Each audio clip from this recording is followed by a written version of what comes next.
Natural body building.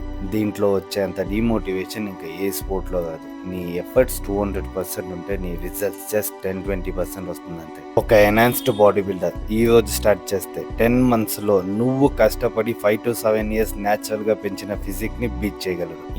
Just 10 మంత్స్‌లో భయ్యా. అదే రియాలిటీ. అయినా సరే నా వే ఆఫ్ ట్రైనింగ్‌ని మార్చుకోను. ఈజీ వేస్ నాకొద్దు అని న్యాచురల్‌గా ట్రైన్ చేసే వాళ్ళు కూడా ఉన్నారు. అందులో నేను ఒకరిని. 10 మంత్స్‌లో వచ్చే ఎన్హాన్స్డ్ ఫిజిక్ 10 ఇయర్స్ తర్వాత నీ బాడీలో ఏదో ఒక ఆర్గన్ని తీసుకెళ్లిపోద్ది. మరీ ముఖ్యంగా ఫ్లెక్స్ కోసమో అమ్మాయిల కోసమో స్టెరాయిడ్స్ యూస్ చేసే వాళ్ళు ఎక్కువైపోయారు ఈ రోజుల్లో. నేను న్యాచురల్ బాడీ బిల్డింగ్ ని ప్రమోట్ చేస్తా. ఈ ఫోటో చూడు. ఈ టీ షర్ట్ లో ఉన్నవాడికి జస్ట్ టీ షర్ట్ లో ఫిట్ అయితే చాలని జిమ్ స్టార్ట్ చేశాడు. అది ఎక్కడ దాకా వచ్చిందంటే natural body building stage 3 years back నాకు స్టేజ్ అనేది మైండ్ లో కూడా లేదు. My primary goal is to live fit and healthy life with having a good physique in a natural way.